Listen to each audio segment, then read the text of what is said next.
And today we're looking at the Transformers Studio Series Ice Megatron 2.0. Now, of course, I take a look at him, take a quick look at the paints. So for starters, I use some TS54 light metallic blue, some normal TS19 metallic blue, as well as chrome silver. Focus, thank you. Copper. If it'll focus, come on. Come on, thank you. And semi-gloss black. Come on. Oop.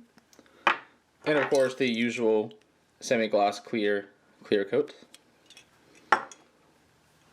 But here he is in his jet mode. And yes, this is a custom that I have already previously done. But this year I wanted to kind of try to redo some customs that I did a few years back that I know I could do better.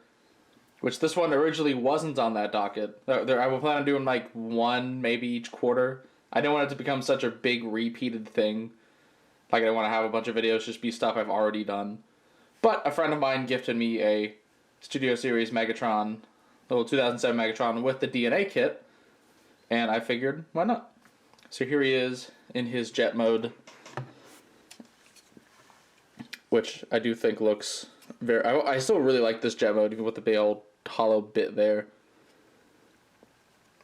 But as you can see, we do return to the beautiful metallic blue over the whole figure.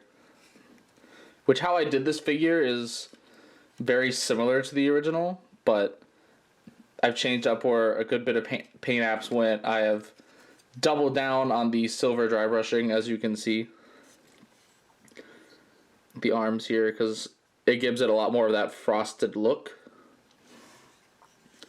And then on the wings here especially, because initially there was no silver dry brushing, and now there are tons of it on the wings. Which, to bring it in here, here is the original one, and these are very big. So you can see there, for example, on the arms. Well, I only really did the dry brushing on the very front of the arm. This one I spread it around. Same thing with the nose cone, which I also did on that part, which I didn't do it on this. Because I actually was smart enough to take this off. Some of the gray parts I just didn't take off when I sprayed it, so I made sure to do it this time around. You can see some differences there and how it flows a bit more. I'm mainly focused on the corners and the big flat areas. I try to like spread it around. Here's a comparison of the wings.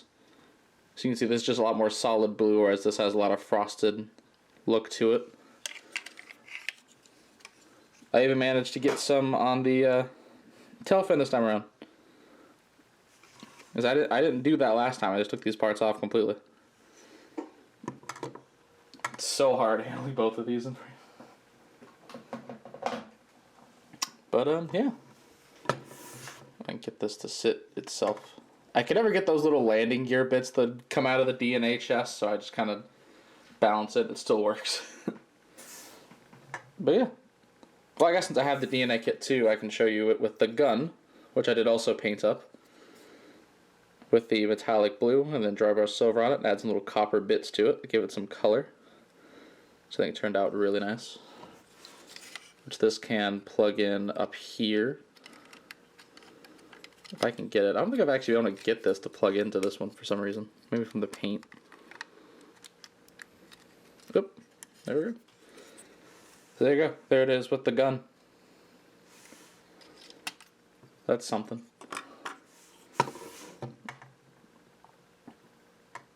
If it'll balance. No? Okay. You're gonna be turning. But anyways, that is it for the jet mode. So let's go ahead and get him into his robot mode. And here in robot mode, I think is a vast improvement. For starters, of course, there is the DNA kit, so he has the actual proper chest design. Which I'll bring it in closer so you can see how painting the chest went. Of course, it was a similar method of I sprayed it with the metallic blue, then I went back and did all the recessed areas in the semi-gloss black, then added some little specks of copper here and there. But I do think the copper is a lot more smartly placed this time around. Like, it wasn't too prominent on the original one. But here I was able to like spread around more, like putting little bits in the shoulders, the bit there. Of course, these 4 parts going down the chest, And then a little speck on the legs, and then that little speck in the thigh. The head itself was really nice because on the original repaints, I had to go back in by hand and do this. But on this version, I actually was able to, I sprayed, the back side of it with the metallic blue. You can kind of see it there. And then dry brush some silver, which on one hand makes it to where it really doesn't look like the head is all that frozen. But on the other hand, it makes the face look even more scary because I actually did what the premium finish figure did with a lot of the paint apps on the face. Painted around the eyes and little recessed areas and black on the helmet. And then I did silver dry brushing along the face to kind of pronounce those deeper colors more. Because I really love how the premium finish figure did its paint job. Bring the camera back down. And of course, for the comparison, here he is with the original one.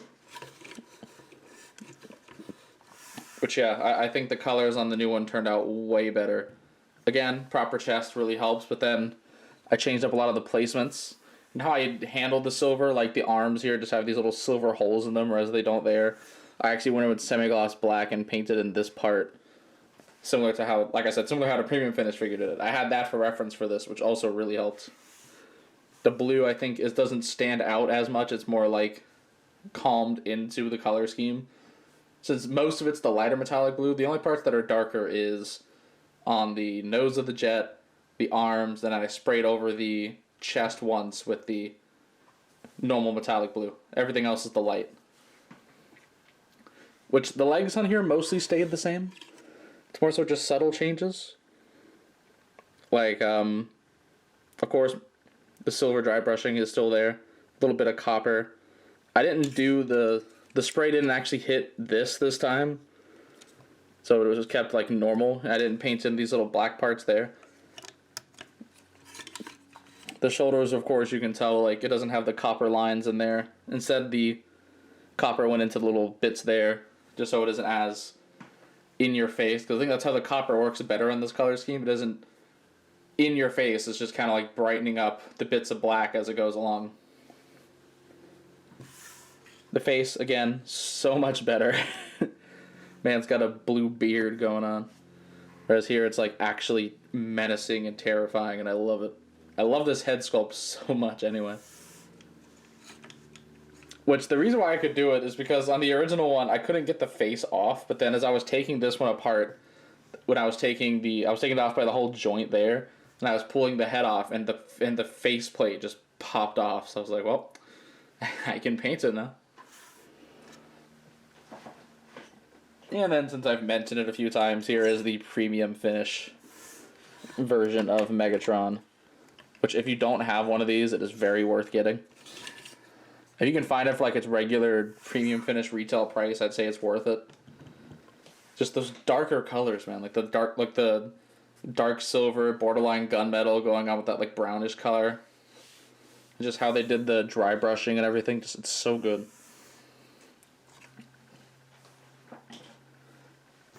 And of course, we can bring back in his gun.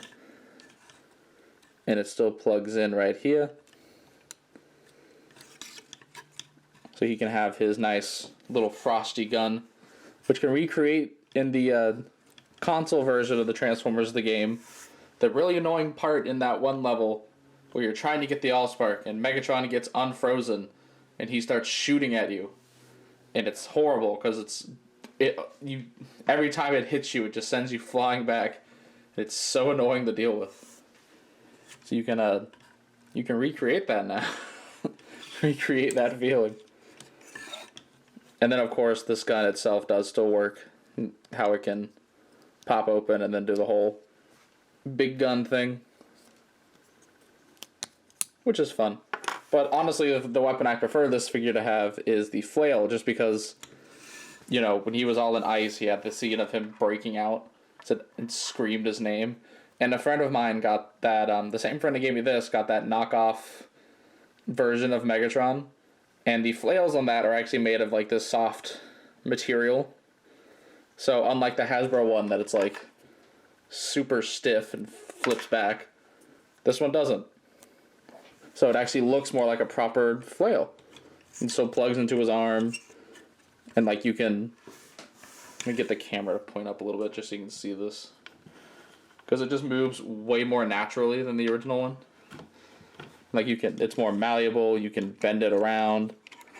Like I normally keep him posed on the shelf like this. With it all like going up like he's like breaking out. And, you know, leaving it like that so long, we'll keep it bent, but it just bends right back.